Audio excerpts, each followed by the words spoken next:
Next person up, because as I said before, time is usually tight for United States senators. And when I'm taking the honor of introducing him. And I want to channel Senator Booker when he introduced Senator Menendez. The senator has fought for us this past number of years. He has fought for us strongly. He's been attacked strongly, but he has survived and he's coming back strong. The issue here is he knows the issue. He is one of the smartest guys in the Senate about foreign affairs. When it comes to DACA issues, he's one of the people, the lead people on it. He has worked for this state, fighting the fight that many of us want to be fought. There's going to be times when there's issues you disagree with somebody. But when you look at the big picture, not even the big picture, the small details, he knows the issues. He knows how to work the system to help bring back legislation that will benefit New Jersey. He knows how to protect people who do not have the resources or the money or the power to protect themselves. He will be there for them. He's there for all of us. When I say this senator has done the duty of working for all of us, there's no other senator in the state who's done a better job. When Senator Booker stands up and says, he is the smartest guy in the room, he is the toughest guy in the room, and Senator Booker is about 6'2", Senator Menendez, you're what, about 5'8", 5'9"? The senator says, I don't want him against me. Yes, I used to. But the thing about it is this. The senator, I am honored to have him here. I think we're all honored to have him here. And please join me in welcoming Senator Menendez.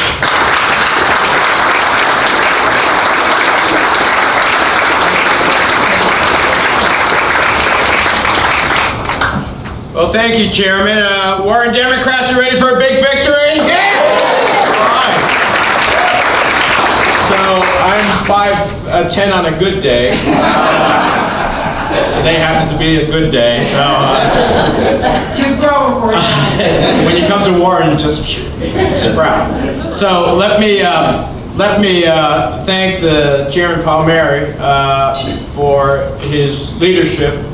It's easier, sometimes I wonder, but it's easier to be a chairman in Hudson County or Essex County or some of the most democratic counties in the state. It's a lot tougher, and it is a labor of love and commitment to ideals and ideas of the Democratic Party when you do it in a place like Warren. So, Chairman, I want to thank you for being there for so long and working so hard on behalf of all of us and our ideas as Democrats. I know that the mayor of Phillipsburg is here, Steve Ellis. He's a fantastic mayor artist. We need more Democratic mayors, kind of like Steve, in Warren County. And I want to salute all of the candidates. Your freeholder candidate, John Lucero, who is running, fantastic. Council candidates that I've met, township candidates that I've met. It is invigorating when you come to a Warren County and you see the spirit of individuals who are willing to put themselves in the crucible of the public light to stand up for their communities, for their neighbors, and for their friends. And so for me, that's really invigorating, and I salute all of you, because running for public office is the ultimate, public exposure. And so I really am proud of all of you willing to do so. As someone who ran at the local level for mayor years ago and won, it was one of the toughest jobs, because everybody knows who the mayor is. Everybody has a peace of mind for the mayor. But it was an opportunity to change the course of events for those who you love, those who are your neighbors, and those who are your family members within the community. So it's fantastic to see that. And I think that Warren plays a pivotal role this year, because we've got to send one of the greatest congressmen that I have seen as a freshman hit the ground running and do a fantastic job in Josh Gottheimer. I can tell you, I can see that. So we need to re-elect him in the 5th, and we need to flip the 7th district as well, so that we can all And I think that the one thing as I travel the state, and even as I travel in the country, is the intensity that exists among those of us who understand the nature of this election. Not only in our state, but across the country. This election is a battle for the heart and soul of who we are as a nation. It's about whether the values that America has championed across the world for generations, democracy, the rule of law, equal rights and equal opportunities for all, are actually still alive here at home. It's a year and a half ago since we witnessed the inauguration of the 45th president. And many of us could not believe that the promise and progress achieved under Barack Obama could be followed by the ignorance and incompetence of Donald Trump. But 2017 was not just a year of chaos and division. I think it was a year of resistance and renewal and recommitment to the type of country we are. It brought people who were passive in our communities across our state and our country, and it brought them into an engagement that I haven't seen for quite some time now. In my case, I have dedicated my entire life to public service since I changed my school board at the age of 19, when I was told that at 18 I could be in the senior honors program, but because of my grades and my activities, but I had to come up with $200 for the books. My parents were poor, we lived in a tenement, and I didn't have $200 for the books, and I couldn't understand for the life of me, if I had the ability and the grades and not the money, I'd be barred from the senior honors program.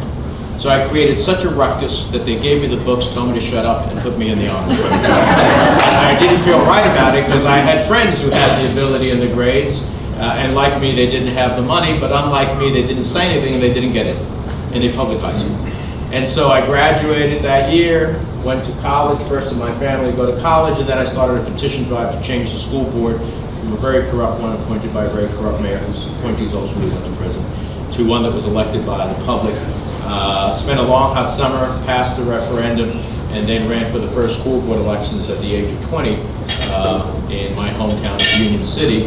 And at that time, priests were allowed to run for public office, and a priest, by the church that is, and a priest filed for the same term of office I filed for, and I said, that's it, I can't beat God, so I'm not going to win this election. But I won, and I'm still paying in church for that. But that was 44 years. So I've dedicated my entire life to public service, but I am thrilled by average citizens who have decided that they need to be involved in the process of taking our country back. And I think that's what's going on now. What type of an economy do we want to build? An economy that only serves the 1/10%, as we saw in the Republican tax bill, or one that helps middle-class families and those struggling to get into the middle class realize their hopes and dreams and aspirations. I grew up at a time when the United States of America made creating economic opportunity its #1 priority. Those priorities paved the way for someone like me, the son of Cuban refugees who came to America with nothing more than a dream and aspirations to grow up poor, be the first in my family to go to college, and to be one of 100 United States senators in a country of 320 million people. If you asked me growing up, was that possible? I probably would have said no, but it is a promise of America fulfilled. It is a promise I fight to keep true for future generations.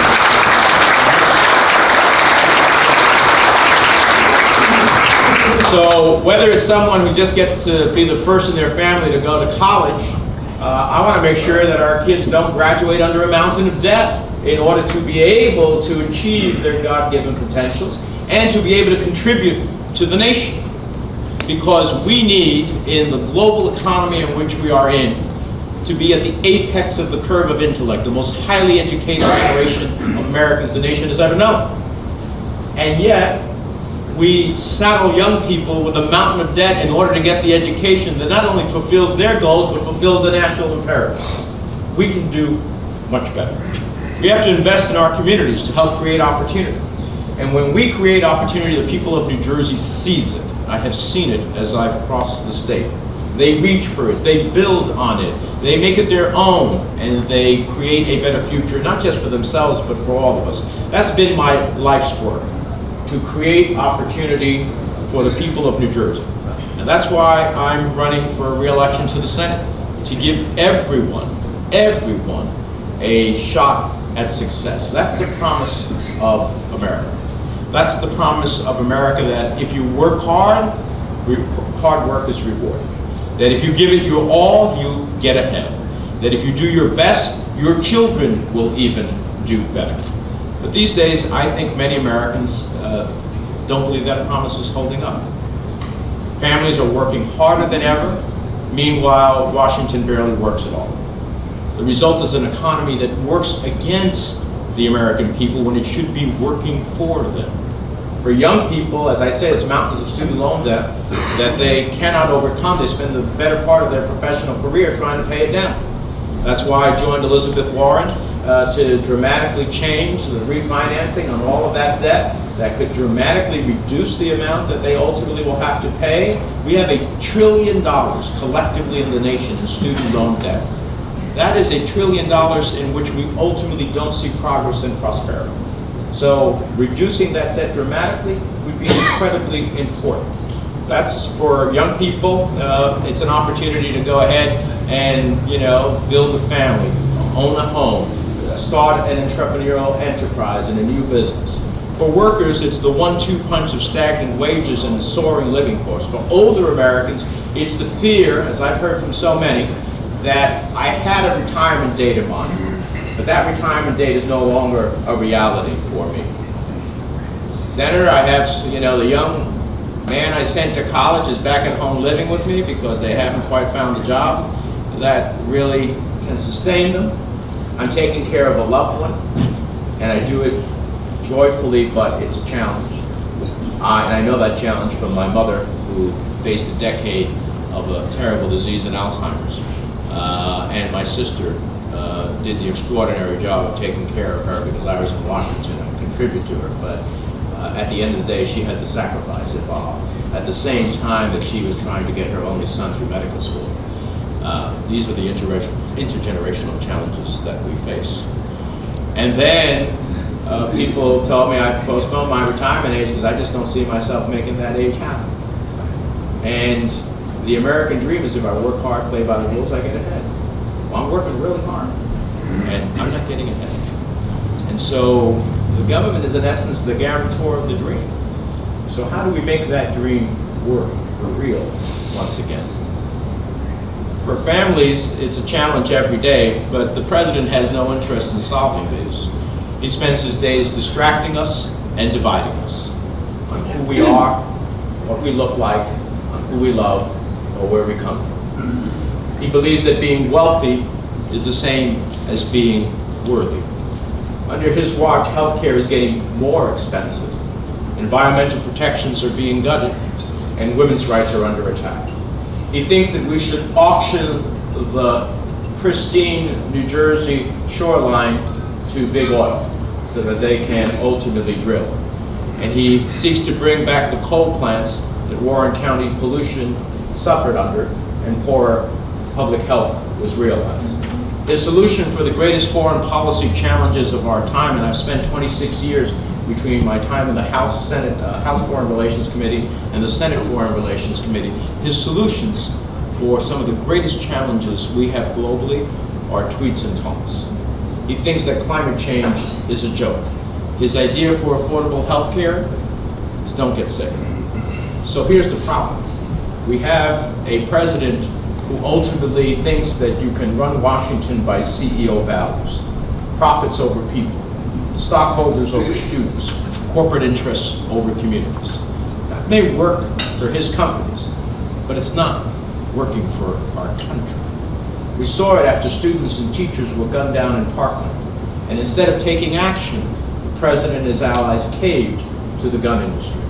We saw it when they passed a tax bill that treats New Jersey's middle class like America's piggy bank, just so that corporations in the top 0.1% could get even more. And instead of draining the swamp, he became the swamp. All behind reckless tweets that promote the same old failed trickle-down agenda. I have yet to see a corporate tax cut repair a bridge, cover a tuition bill, or pay for seniors' medicine.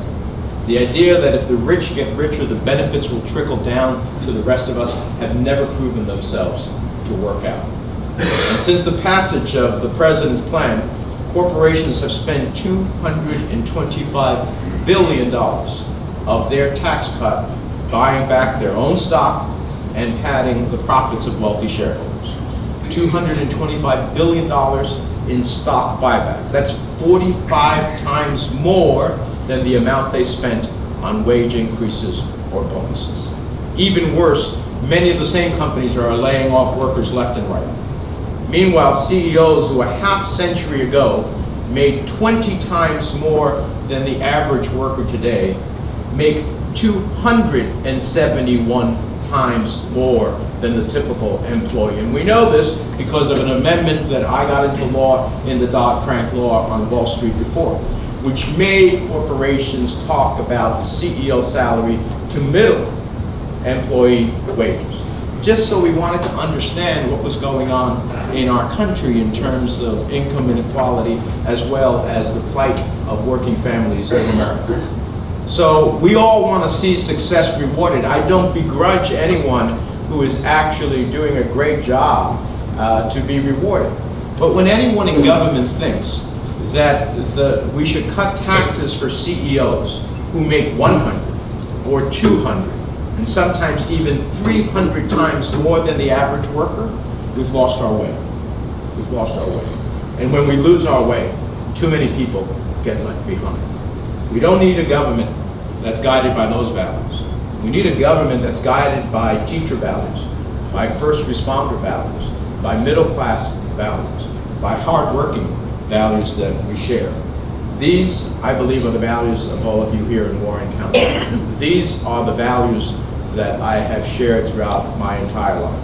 I know what it is to create jobs that pay living wages, and that's why we've worked in every iteration from transportation, infrastructure projects. I'm proud of what we've been able to do in our state and bring back federal dollars. I'm thrilled that I finally have a partner in Governor Murphy, because I didn't have a partner in Governor Christie. It's really tough when you bring federal dollars or you create a pot of federal dollars that the state has to access and sometimes has to match a percentage of, as we did when we had the highest commitment to a federal mass transportation project in the ARC Tunnel that the late Senator Lautenberg and I acquired, and then have Governor Christie just blow it away.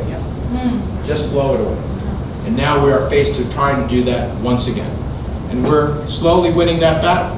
But it makes a big difference when you have a governor who's on your side. It makes a big difference when you have a governor on your side that gets us back into the Regional Greenhouse Gas Association. It makes a big difference when you have a governor on your side when we talk about the questions of the census count that is coming up, where the president is trying to undermine that census count, which is important to us in New Jersey because of representation, and everything that we do in a formula in the federal government includes population as part of that. If we have an undercount, we lose. We lose in representation in congressional districts, we lose in the amount of monies we receive. In every iteration, this administration is trying to undercut the very essence of what our democracy is all about. So I've never forgotten where I came from. I've never forgotten who I fight for. I fight for you. I fight for working families in this state. I fight to be able to sustain and grow a middle class. I fight to make sure that seniors don't have to choose between putting food on the table, keeping their home, and having access to life-saving, life-enhancing drugs. I fight to create an economy that grows for all. And I fight to create a situation in the world as a senior Democrat on the Senate Foreign Relations Committee in which we don't have to send our sons and daughters to war because we use diplomacy as a way to ultimately guarantee the national security and interests of the United States. This fight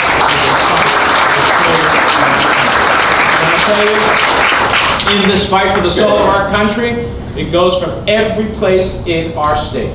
We have an opportunity to take back the House of Representatives. We already have 3 congressional districts in the state that the Democratic Campaign Committee of the House has identified as red to blue. I think there should be another 2 on that list. And instead of being a slight majority Democratic representation in Congress from New Jersey, we can have a very significant representation of Congress and the Democratic Party from New Jersey, which can add to a new Democratic majority in the House, We win this Senate seat, which is part of the 24 seats in the country. We need to win 3 more. We could have a majority in the Senate, stop bad Supreme Court nominees, defend women's right to choose, change our environmental profile, be able to have a country that is safer, more secure, and more prosperous. That's what this election is all about. That's why I'm here in Warren County with all of you.